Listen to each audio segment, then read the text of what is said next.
Sabar diciptakan dan marah diciptakan untuk supaya yang baiknya muncul. Sebab kalau nggak ada marah, sabarnya nggak akan naik.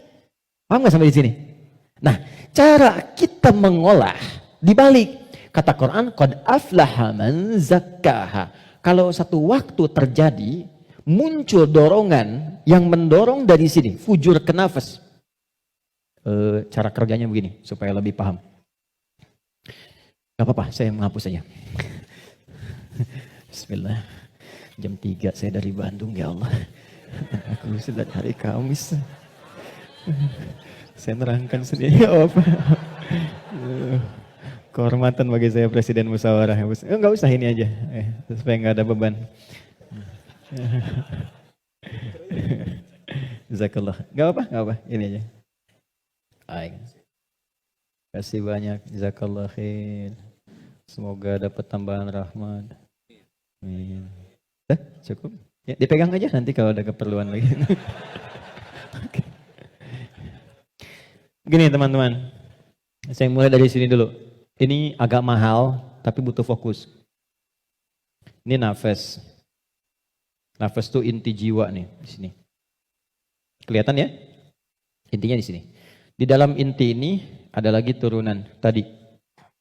Saya kebawahkan dulu, di takwa, semua sifat baik. Yang ini fujur. Ini lawannya. Nafas itu adanya di dalam kolbu. Kolbu begini. Yang sering terjemahkan dengan hati. Adanya di sini, kolbu. Kolbu adanya di sodrun. Nih, ini. Masih ingat teman-teman kalau sholat kan, Allahu Akbar tangannya di sini kan? Ini posisi tangan ini sodrun. Di dalam sodrun ada kolbu. Nih, ini ada sodrun. Semua apa yang kita lakukan, sumbernya dari sini.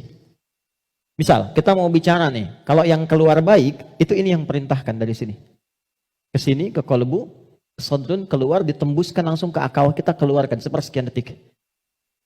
Kalau yang keluar, yang buruk, sumbernya dari sini. Jelas? Nah, saya ingin katakan dulu sebentar. Setan sudah meminta kepada Allah, sejak Adam diturunkan, supaya diberi kewenangan untuk menggoda yang ini. Itu nanti ada di surah An-Nisa di ayat yang ke-118. Dari ayat 116 sampai 118. La'anahullah wa qala la'attakhidanna min ibadika nasiban mafruḍa. Ketika dia dilaknat oleh Allah, dia berkata, ya Allah, izinkan aku menggoda satu bagian dari manusia. Maksudnya yang ini. Di sini sumber keburukan nih. Dalam bahasa Arab, buruk itu disebut dengan su namanya. Su, gini. Pelan-pelan. Nah, setan menggoda, memprovokasi dengan halus. Memprovokasi dengan halus itu bahasa Arabnya was-was. Was-wasa yuwaswisu. Halus sekali. Dia masuk lewat sini, sodrun. Jamaknya sudur. Jamak dari sodrun, sudur. Karena manusianya banyak. Di Quran surah ke-114. Alladzi yuwaswisu fi sudurin nas. Dia menggoda ke sini, ke kolbu, ke sini. Alih-alih bicara yang baik, dia katakan keluarkan yang kasar. Tak sadar keluar. Begitu keluar bentuknya dalam bentuk perbuatan, maka keluar namanya su, kata-kata yang kotor. Kata-kata su. Karena ini melewati nafas, nih, kan dari nafas nih. Tidak dilihat fujurnya, yang dilihat nafasnya. Oh, ternyata nafasnya itu memerintahkan kepada su. Nafas ketemu su, disebutlah nafsu. Oh, ya, ini asalnya nafsu. Ini asal kalimat nafsu. Dari mana ini ditemukan? Quran surah ke-12 ayat 53. Paling kiri sebelah atas di mushaf. Quran surah 12 Yusuf ayat 53. Wa ma ubarni'u nafsi innan nafsa nafas la amaratum bisu. Nafas ketemu su jadilah nafsu. Jelas? Nah, asalnya nafas ini netral. Di dalamnya ada takwa, ada fujur. Yang ini, yang kelihatan jelek, sebetulnya asalnya katalis untuk yang ini. Bukan ingin menjadikan kita berbuat buruk, tapi lebih menjadikan yang fujur ini mendorong supaya yang sifat baik itu muncul ke permukaan. Pertanyaannya caranya bagaimana? Kata Quran, qad aflaha man zakkaha. Zakkah, sifatnya disebut tazkiyah. Cara paling gampang memahaminya adalah ketika muncul dorongan yang kurang bagus, cari cepat lawannya yang baik, yang ini.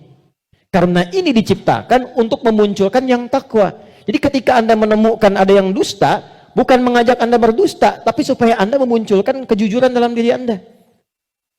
Ketika ada seseorang misalnya datang dengan kesombongan, maka itu adalah pelajaran bagi kita supaya jangan ikut sombong. Yang dimunculkan sifat rendah hatinya. Dicari lawan terbaliknya. Itu poinnya. Prakteknya bagaimana? Contoh. Apa lawan cemberut? Lawan cemberut apa? Senyum. Jadi kalau istri cemberut, harusnya antum senyum. Cemberut dititipkan kepada istri bukan membuat antum supaya marah atau mengintegrasi, tapi supaya antum senyum. Antum pulang ke rumah, lihat istri sedang cemberut. Oh, cemberut, lawannya apa? Senyum. Sayang, kok cemberut? Kayaknya kenal. Sling, ada hadiah iPhone 14 Pro Max, misalkan. Contoh. Dalam hidup itu simpel sebetulnya, cari lawannya. Sedih lawannya apa? Senang. Ketika ada seseorang sedih, cari apa yang bisa membuat dia senang. Ya, ketika seseorang misalnya sedang gelisah, cari ketenangan. Ketika ada seorang berbuat sombong, antum datang dengan kerendahan supaya mengajarkan dia kembali kepada sifat rendah hati ya. Kalau semua orang bisa melakukan semua ini, walaupun tidak mudah mengerjakannya, maka kata Allah hidupnya akan cenderung bahagia. Itu asalnya. Tapi problemnya adalah di sini ada setan yang memberikan was-was supaya ini muncul dominan. Apa yang bisa mencegah dan menghambat setan supaya tidak menjadikan manusia dominan dengan sifat fujurnya dibanding takwanya? Sebelum sampai ke sana, saya ingin jeda dulu. Saya ingin simpulkan dulu konsep dasarnya. Jika kita ingin menata nafas dengan baik, sehingga tidak didominasi oleh nafsu, sifat-sifat yang kurang bagus, maka setiap mendapati kekurangan-kekurangan atau hal yang kurang positif dari siapapun lawan kehidupan kita, maka cepat munculkan lawan baiknya.